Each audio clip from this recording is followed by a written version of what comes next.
Hangover Blues.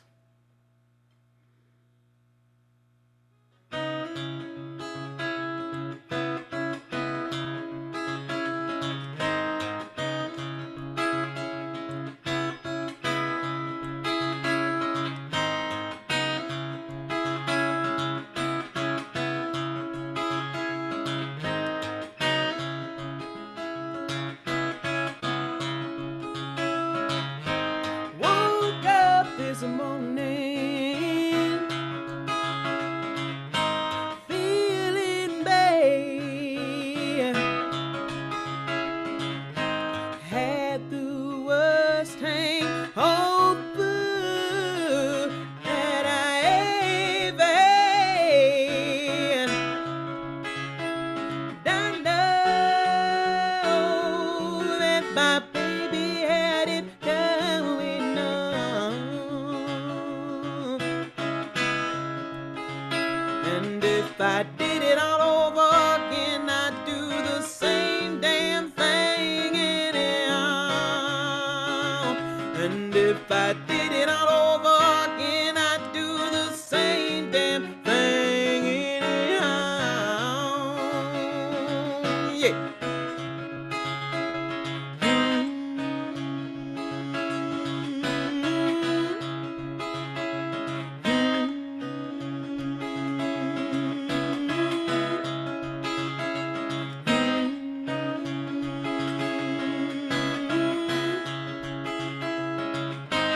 Eyes are like switchblades,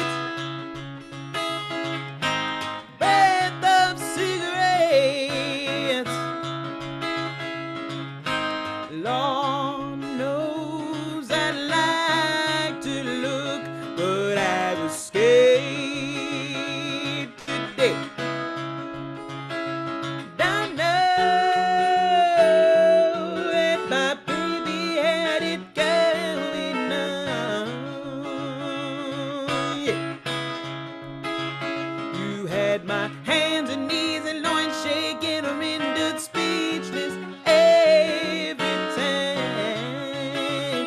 You had my hands and knees and loins shaking, rendered speechless every time. Yeah.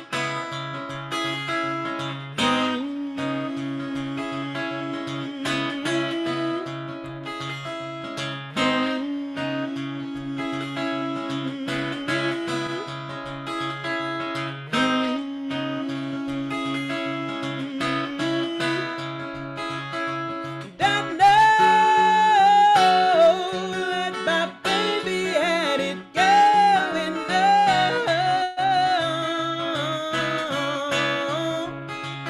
And if I did it all over again, I'd do the same damn thing anyhow. And if I did it all over again, I'd do the same damn thing anyhow. Same damn thing anyhow. Same damn thing anyhow. Thank you for that. Oh, thanks. So I'm one thing I'm curious about. As a writer, when I publish a piece, it's permanent. I mean, it might disappear from the world, but I don't get to go back in and change it and edit it and adjust it as I evolve and grow up. When you go back to something you wrote at such a very specific moment in time, but several years ago, are you still playing with something like Hangover Blues? Does it continue to evolve, or have you found something that works with it? Um, well, I mean, I think, well, specifically with Hangover Blues, and I guess this could be done with other songs too, but I feel like with Hangover Blues, I've, re-recorded it for the upcoming album. So it was an opportunity to write something based off of this acoustic guitar riff that I originally had written for it. Hangover Blues, as it was recorded on my last record, was like an electric blues rock kind of thing, Oh, and the vibe was very much like more like a just like a almost like a fun kind of a dance song. And so this incantation of Hangover Blues, um, I worked with, well, for the whole record for Wary and Strange, I worked with a guy named Tony Berg, who is producer at Sound City Studios in LA. And one of, for this song in particular, we kind of wanted to explore, like, even though this was like, you know, in the beginning when things were fun, which is how I kind of described this song, we wanted to explore kind of making the song like a little bit darker and kind of bringing out like that underlying sort of, I guess, foreboding of what would once become fun and sort of like a foreboding of what was to come later. And it was an interesting angle to take on the song. So it's very different. It still has like, I guess, it has like it has a danceability to it.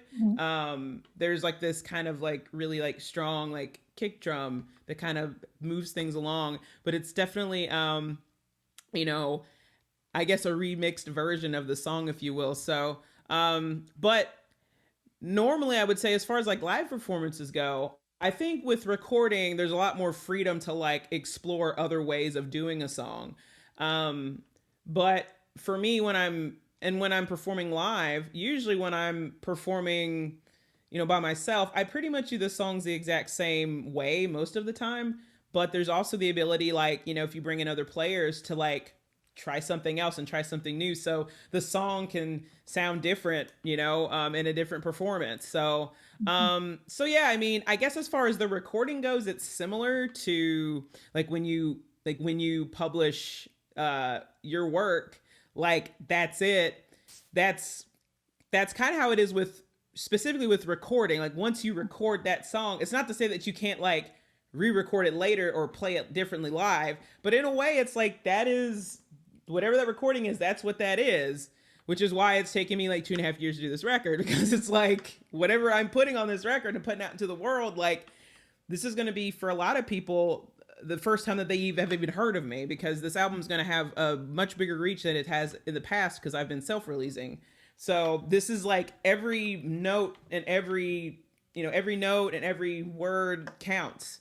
So yeah, so I guess there's some similarities when it comes to the actual recording, but as far as like, you know, the live aspect of it, or being able to record it again in a different way, I guess that's kind of where it might differ a bit, but yeah.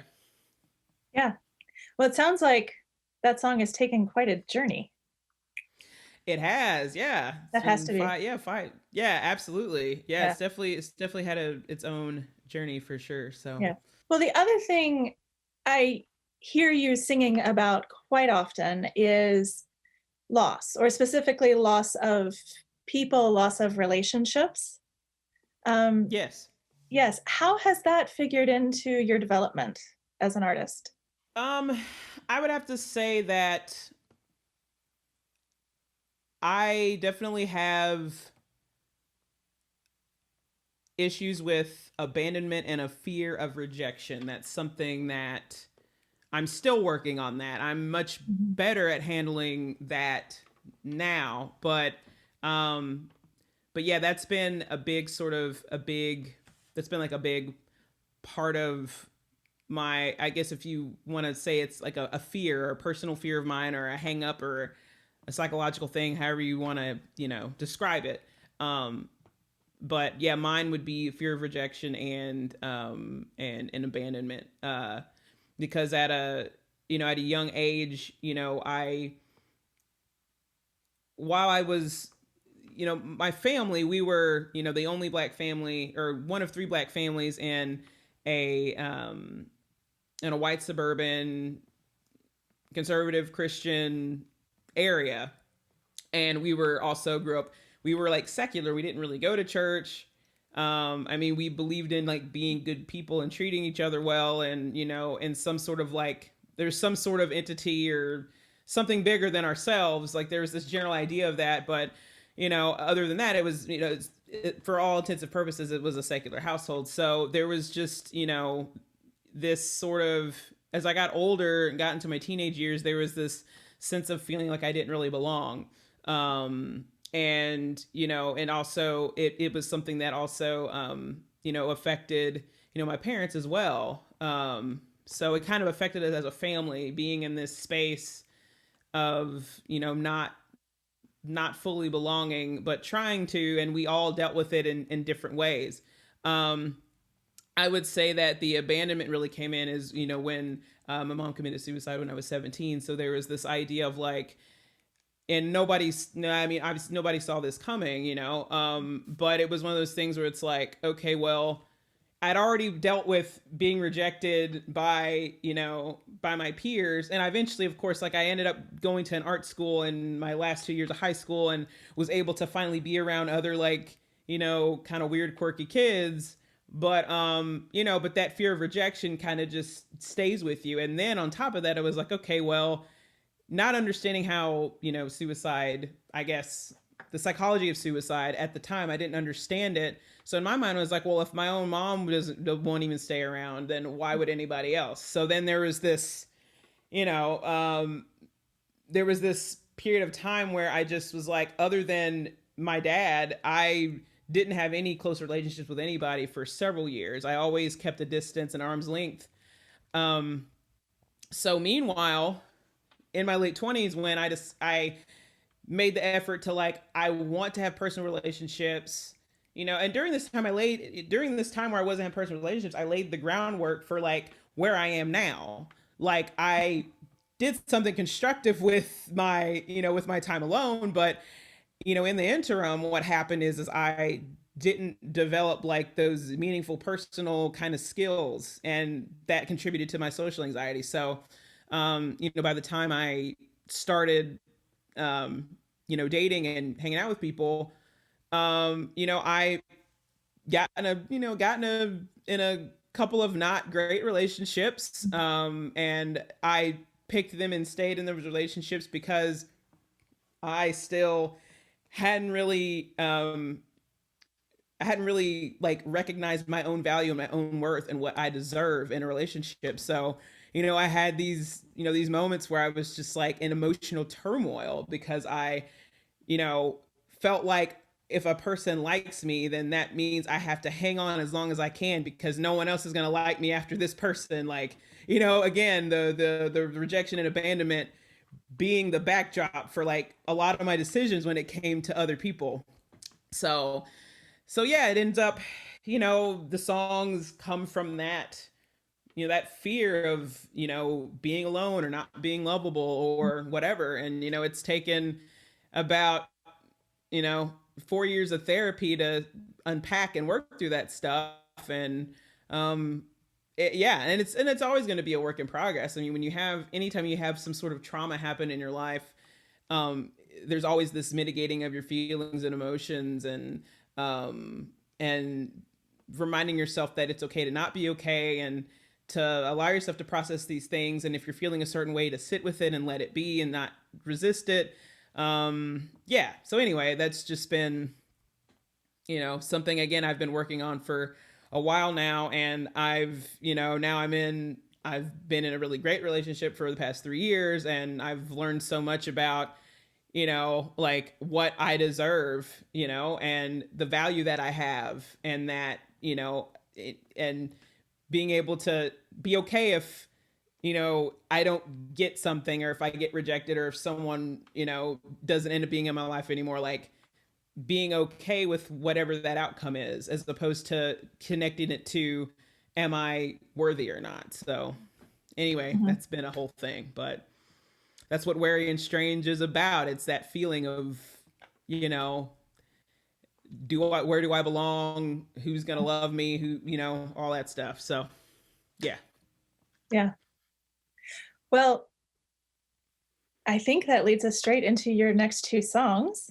Right. Yeah. Yeah, so you're singing Opaque, which is a Yes. compilation of these past relationship experiences. Yeah. So yeah, exactly.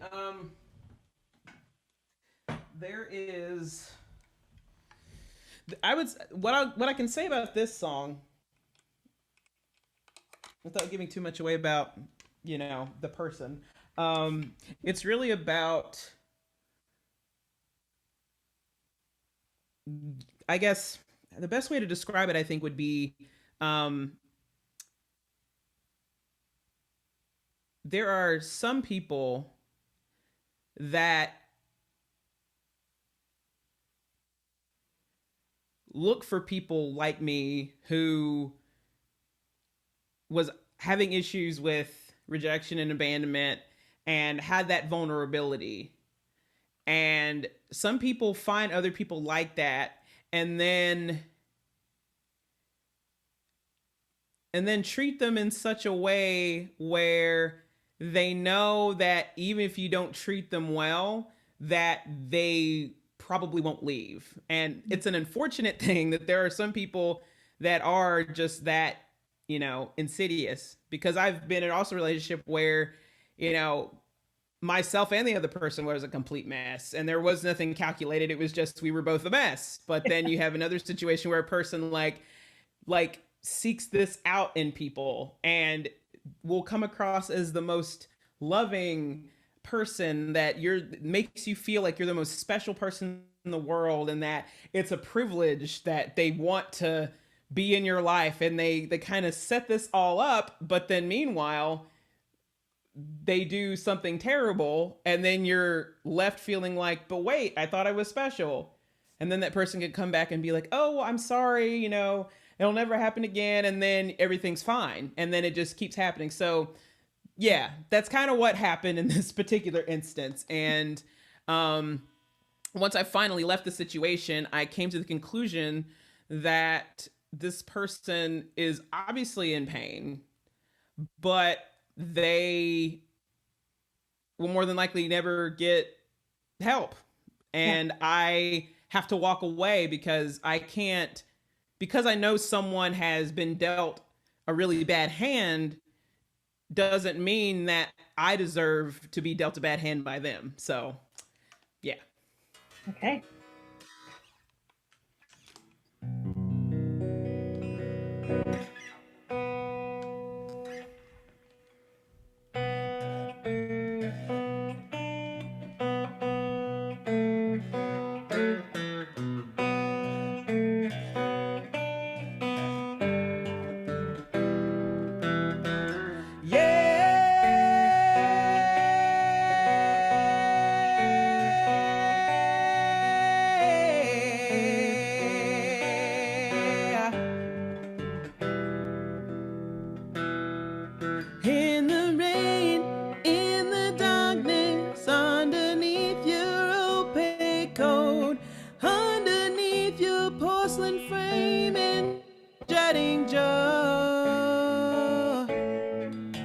There lives a scared rabbit, eyes wide and terrified. Your veneer of perfect grace was just a mouse's masquerade. And just like that, she washed away. Washed away, washed away, washed away. Just like that, she washed away.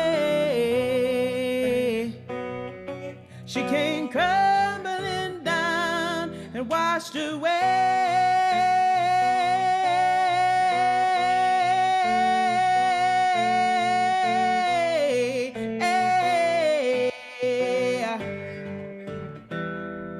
Every word kept a secret when you spoke to me of love. How can I ever know if it was true? Excuses made to avoid the truth. Looks like I'll have to leave you alone in this rain. Just like that, she washed away. Washed away, washed away, washed away. Just like that, she washed away. She came crumbling down. She stood stood there choking in the rain. She shook her head and backed away. She'd rather die than reach out for my hand. She stood there choking in the rain. She shook her head and backed away. She'd rather die than reach out for my hand. Just like that, she washed away, washed away, washed away, washed away. Just like that, she washed away. She came crumbling down, she came crumbling down, she came crumbling down and washed away, washed away.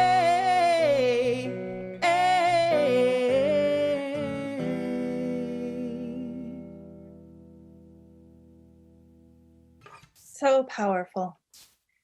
Thank you so much. I appreciate Yes. that. Well, thank you again for sharing your music and your story and your inspirations with us, for challenging us with your art. I appreciate it. I'm sure our audience does as well.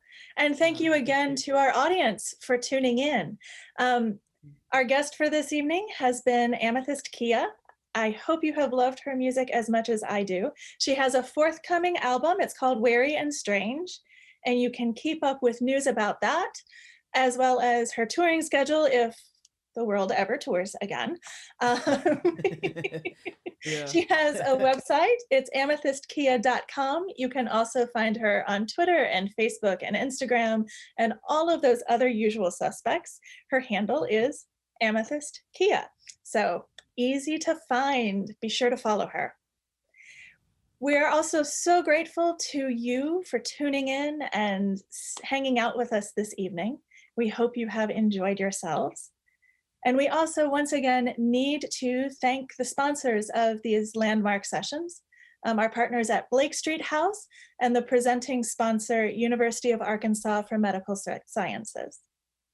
That's it for this evening. We will hope to see you again soon. Bye.